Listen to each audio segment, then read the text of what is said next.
Hi, everybody. My name's David Crary. I work in growth consulting at Play, looking at game launches, buyer trends, monetization trends to help developers understand their growth opportunities. Today, as Adam mentioned, we're going to be talking about building and launching games for the long term. Now, there are a lot of common tropes and consequently misconceptions about how to do that. However, today, we'd like to challenge some of those preconceived notions with some really cool insights that we've been generating. Additionally, I'm going to be joined on stage by Prapti Ray, the principal PM for June's Journey at Wuga, to talk about how they've approached growth in different phases of their game launch. First, I want you to take a look at this chart and ask, is this what you expect to see, this spike and then this precipitous dip in revenue after launch? Essentially, do you have to see this pop and drop revenue? What we've actually found is that there are 4 distinct launch archetypes based on looking at hundreds of launches over the past several years. We're going to wait while those archetypes are going to load up. There we go. So these are the archetypes we see in this chart on the right. This is going to show their revenue growth since launch by months since launch on the x-axis. So I'm going to go through them each individually. In green, we've got the builders. Now, this is your best archetype. They are growing for many years, and you can see that they're not stopping. The next archetype we see are the stagnators. Now, they're going to be in blue. These games see excellent growth for about 2 years, followed by, you can see, a kind of a stagnation thereafter. In yellow, we have the flatliners. Now, these games see excellent growth, but for a shorter period of time, only 9 to 12 months, followed by some minor decay. Last, we have the tankers. These games generally have a really strong first month, and then are never able to get back to that revenue or that DAU. Your next question, of course, is going to be, David, how am I going to get my next launch to become a builder archetype? After reviewing dozens of metrics from all of these launches, we have found that buyers are by far the most highly correlated metric with long-term revenue. If we take a look at the top graph, we are comparing on the x-axis monthly indexed buyers to the y-axis monthly indexed revenue. Now, I say indexed as this is a way for us to compare large games and small games at the same time and abstract away their size to really just look at their growth. We can see that there is a very strong correlation there. In fact, 97% of the game launches that we looked at had a very high correlation between revenue and buyers. Let's contrast this with the bottom graph. The bottom graph shows us indexed monthly ARPPU, which we're going to use here as a proxy for high-value users, compared to that same monthly revenue that's also indexed. We see that only 22% of those games see a high correlation between revenue and ARPPU. The implication here is get more buyers, get more purchase events, rather than on high-value users. Now, while this is not a surprise to many of you, we're going to talk through some really, really interesting insights about how to make that happen. Now, with this focus on buyers in mind, I'm going to talk through 3 key phases of a launch lifecycle that we identified. The first is going to be the first quarter after launch, which we're going to refer to as the optimization phase. Now, this is where you're going to focus on buyer breadth and short-term engagement. Next, we'll talk about the remainder of that first year, or what I'll call the expansion phase. This is where you're going to double down on DAU while maintaining those optimized metrics from phase 1. Last, we'll talk about years 2, 3, 4 plus. We'll call this the repetition phase. This phase is really about driving repeat buyers through excellent engagement. Finally, I do want to note that while I'm talking about all these metrics and these different phases, they may not exactly apply to you, but I think you're still going to find some value in a lot of the stuff that we talk about today. With that, let's hop into phase 1, or the optimization phase. A quick explanation of our methods. Now, if you are a math nerd like me, I think you're going to really love this. And if your eyes glaze over because you don't, I'll see you in a minute.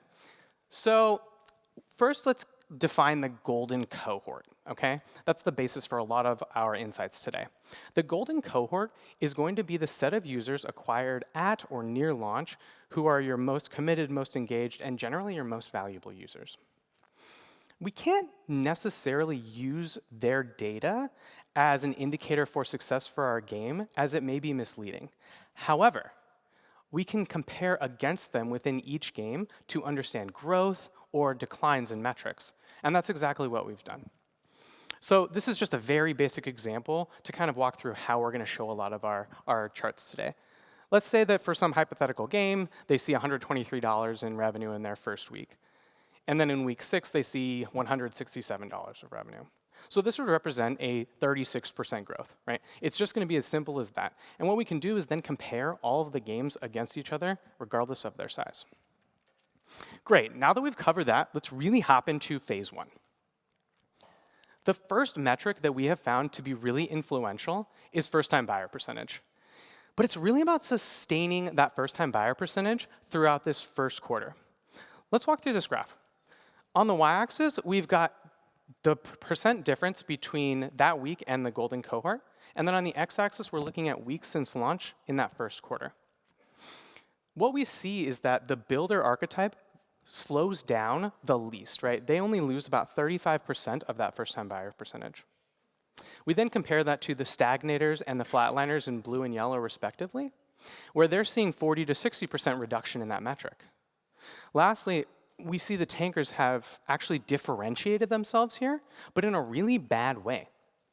They've seen an 80% reduction in this metric by the end of the first quarter. Now, an example of what this might mean. Let's say that a tanker game at launch has 10% of their DAU as first-time buyers.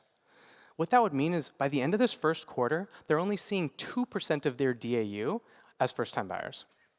The importance here is that they're really failing to expand their buyer base, right? So your next question is going to be, what can we do to ensure a high first-time buyer conversion? What metrics are associated with that? And how can I keep it up? Some recent insights that we've found is that day 1 minutes played are extremely highly correlated with week 1 buyer conversion. Looking at this graph, you can see it doesn't really matter what genre, whether you're a casual game, a core game, it's true for everyone. This is how you can generate a good indication early on that the more your new installs play, the more likely they are to produce a good return on ad spend, the more likely you are to get a better indication of your monetization early on. The takeaway here is to really focus on creating an engaging first-time user experience. So I want to talk through a few potential risks that we see to day 1 engagement. Now, you may recognize this slide from previous playtimes, and I think that really just underscores the importance of focusing on that first-time user experience and ensuring that you're not succumbing to any of these potential snags. We've seen that users will write reviews that are often 1 stars because the gameplay doesn't match the ads. Large secondary downloads can be a hindrance to retention and engagement. And confusing tutorials can get in the way of users really experiencing the core loop quickly. We think that the mobile gaming ecosystem is far enough along where users have probably played a game similar to your game. Maybe consider a skip tutorial button. Really, I want to emphasize here that phase 1 is about sustaining that first-time buyer percentage while perfecting early engagement. Now, let's go ahead and move into phase 2, which is going to be that expansion phase, the remainder of that first year. We're going to do a really quick recap of some of the investments that the builders make in that first quarter that pay off throughout that first year. What we see here is that in the first year, the builders are able to maintain their day 1 minutes played and actually grow it compared to the remaining archetypes. Now, in this graph, we've actually changed the x-axis. This is now months since launch, and we're going to look at the entire first year. So we see that builders are able to grow this metric by 5 to 10%, while all other archetypes see a 20% or more decline. The implication of this, of course, is that they're able to grow their week 1 buyer percentage throughout the entire year. Now, let's compare the builders in green to the stagnators in yellow who struggle to maintain even that week 1 buyer percentage, the flatliners in yellow who actually see a decline after just 5 months, and the tankers who are at 30% below their initial week 1 buyer percentage. That's not the whole story, though. The other things that we see in phase 2 are that builders focus on driving vastly more installs than the other archetypes. The way to read this is that builders drive twice as many organic installs per month than they did in their launch month. Conversely, the stagnators in blue, the flatliners in yellow, are seeing 40 to 50% decline, and the tankers are seeing a 95-ish% decline. This equates to massively more new first-time buyers for the builder archetype. By the end of that first year, builders are seeing 4x increase in their new first-time buyers on a monthly basis. Again, the importance here is that they're really expanding their buyer base. We see that the stagnators are only able to maintain that level, right? The flatliners are losing half, and the tankers are losing a lot more. My next question would be, what are you doing to grow your install base? A few ideas that we've got. Are you running promotional content? Alex this morning talked about the new promotional content we've got in the store, right? Are you running live ops? These are a great way to engage your existing users and to re-engage lapsed users. Let's talk about the social aspects of your game. Are friends important? Is there a mechanism to invite friends? I personally don't like playing games by myself, but if my friends are playing, I will play with them, you know? The last thing is, what is your UA strategy? I recognize that last slide I talked about organic install growth. But what we've actually seen is that all archetypes have a similar ratio of organic to paid installs. And so what that really means is that builders are not only growing their organic installs, they're growing their paid installs as well. Essentially, this phase is about growing your game after you've optimized those metrics from phase 1. Let's keep going, and we're going to talk about phase 3, which is going to be the repetition phase, years 2, 3, 4, and beyond. A metric that we talk about in play is the number of days repeat paid by a new first-time buyer.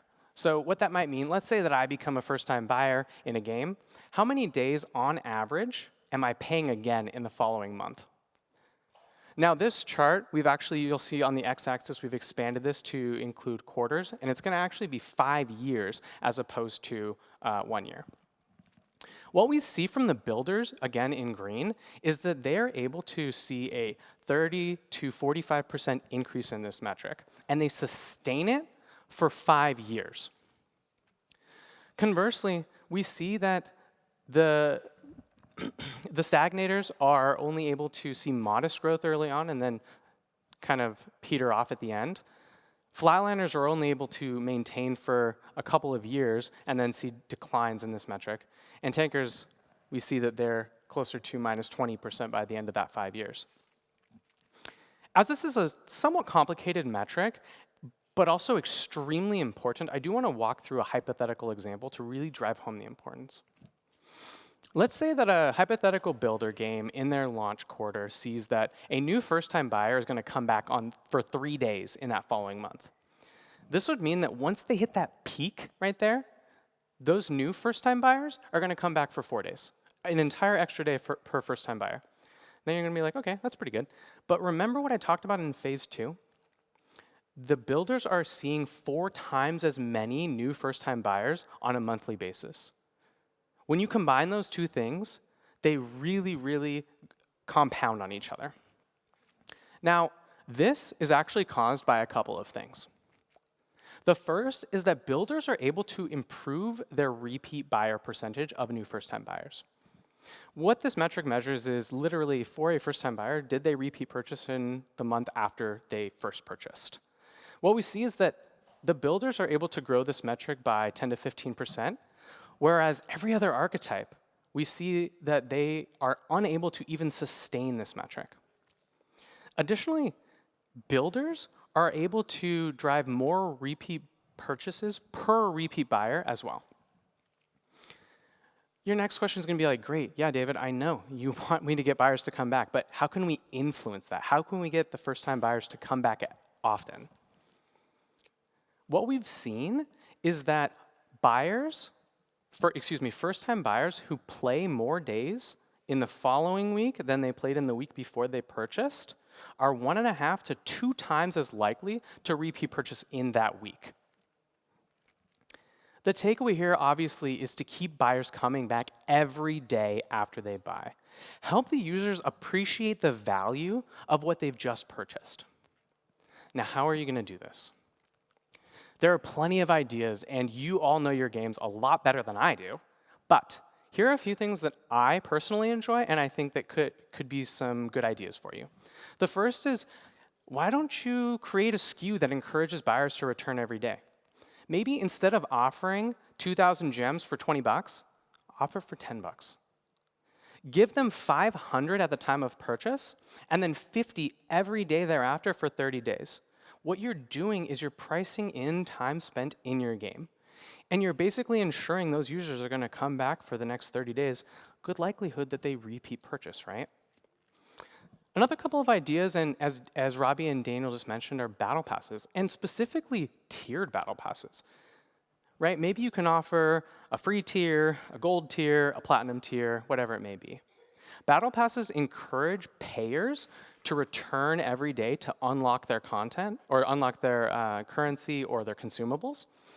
And it also shows non-buyers the value that they could get from those paid battle pass SKUs. The last idea might be, are you running dailies, tasks, weeklies, monthlies, maybe season-long events, right? Maybe a user signs in and accomplishes their 3 daily tasks and they get their reward. Maybe a user logs in 5 days out of the 7 days in the week, and then they get their reward thereafter. The final sentiment that I really want to hammer home here is that engagement leads to monetization. Now, you're all going to look at me like, David, I know. OK. But what my thesis actually is that monetization can lead back to engagement through these various return mechanisms. You can create this virtuous cycle by which engagement leads to monetization, which leads back to engagement, and then further repeat purchases, right? With that, I want to hear from a builder now about how they've thought about growth for their game, and I'd like to invite Prapti up on stage. Hi, everyone. I'm Prapti. I'm a principal PM at Wuga, June's Journey. About Wuga. Wuga is a Berlin-based casual gaming studio, very well known for story-driven casual games, also part of the Playtika family. The game I'll talk about today is June's Journey. It's the market leader in hidden objects game, 6 years old, with $1 billion in lifetime revenues. So what I will speak about is what the game is about, what are our audience motivations, and how we really got to this point of 1 billion in revenue. So June's Journey is basically a story-driven mystery game. It's the story of June Parker, who's a female detective in 1930s New York. So as a player, what do you do? How do you really learn more about June and her adventures? So it starts with the story, and it is a HO game, or wherever I say HO, it is a hidden objects game, where players basically have to play a hidden object scene, find clues, piece together clues, and progress the story. So players play stories, and that gives them resources. These resources are then used to buy decorations, which are placed on the island by the players to decorate. That, in turn, gives them more flowers to then unlock more story. So essentially, a player has to both play the scenes to progress the story, as well as decorate their island to progress in the game. And true to the core of the game, our audience motivations are also very similar. So our audience are story-driven cruisers, players who really enjoy and want to immerse themselves in the fantasy of June's world. Then we have players who are decorators. So these are players who care about their world and not June's world. They care about how they're decorating their island, creating a visual narrative of their life. And then there are players who do both. They love the story, and then they love the decoration. So before I start talking about how we really grew our game through different phases and how we came to this 1 billion mark, I want to talk about the core pillars of our game. And the first two core pillars, the first of them being the story, and the next being the island loop. So our game, each and every gameplay revolves around the narrative. Every scene you play, you get clues, and that gives you a particular idea about the story arc. We have 7 volumes in the game. And to explain what that depth of content look like, if you pick up the game today and start playing, it'll take you 6 years and 7 months to finish all the content. And very similar to the story content, we also have 7 islands in different settings. So players can also take these island spaces and put a lot of the decoration items that we are able to sell for the players to decorate their island in different ways. So now, getting into what are the different phases of growth that June's Journey saw. Starting with the launch phase. As you can see, June's Journey was not the first entrant in the hidden objects genre. We were slightly late entrant. And with launch, the key thing that we did in our initial years was really build a solid base of our content, of our narrative, and of the island. Aside from that, we kept our sale and event loop fairly simple and also localized the same game in multiple different regions. The next phase was the phase of growth, which is where, as you can see, June's Journey really took a market leader position. And how did we do that? This is where we took multiple bold initiatives in the game, and that evolved into our third pillar of the game, which is social. So this was already 4 years from launch, and players, a lot of engaged players, were nearing end of content.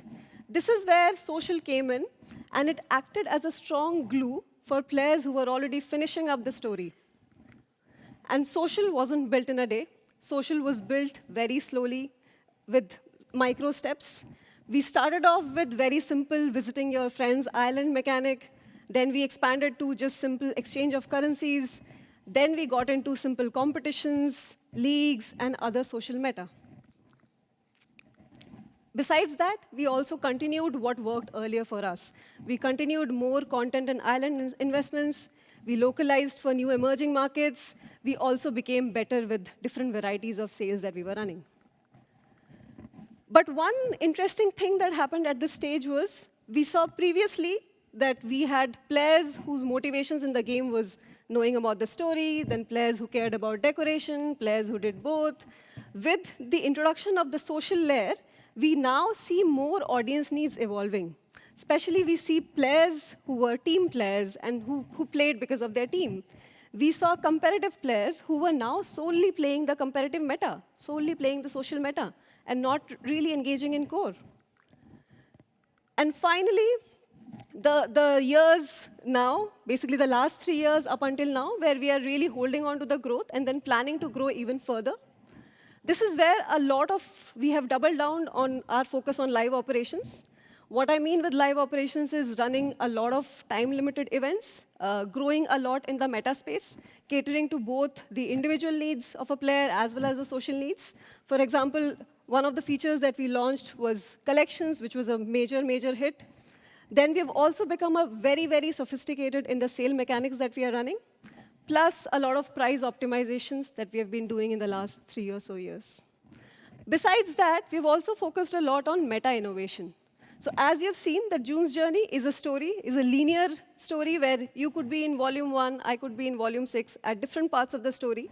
But now, via episodes, we are launching stories which players can enjoy concurrently and talk about the story with each other, building those water cooler moments. So now we've gotten to that point where story comes like every month, players can enjoy together, builds a sort of virality.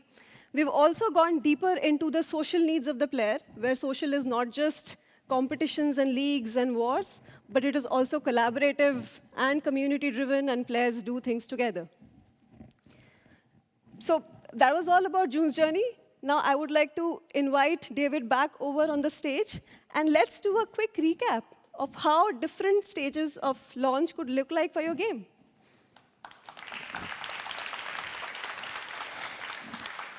So what we've really seen is that the phases build upon one another.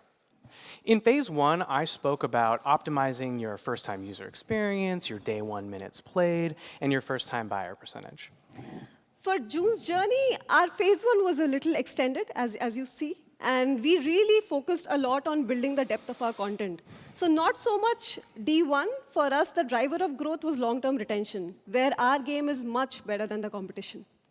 It sounds like what we're both talking about is making sure users are loving what they're getting and engaging in the game extensively. Exactly. Then in phase two, I said, hey, make sure you're doing everything in phase one, but continue focusing on growing your game, more installs, more first-time buyers. For us, phase two was expanding the audience needs. So basically getting into social, where now player needs from the game had grown, and they were coming back to the game more often to do more things. And in phase three, we said, let's keep doing everything in phase two and phase one, but now let's create incentives, whatever that may be. It could be new SKUs, dailies, weeklies, monthlies, live ops, anything to encourage your users to come back every day. Same, I think for us, phase three is also very live ops and very understanding the varying time commitments that the players can give to the game and building deeper for their motivations. So really, it's about getting players back into the game as often as possible. And what we see is that all of this leads to sustained revenue growth for years. The last thing we want to do is ask you this question. What are you doing to build for the future? And what are you doing to become a builder, like Prapti and June's journey? If you're in that first phase, if you're in that first quarter, what are you doing to optimize your first-time user experience? If you're still in that first year, how are you thinking about growing your game? And if you're in the years 2, 3, 4, 5, whatever it may be, what are you doing to get your users, and more importantly, your payers, to come back every single day? I would encourage you all to think about some of these questions and some of these ideas, whether you're trying to become a builder or remain a builder. Thank you.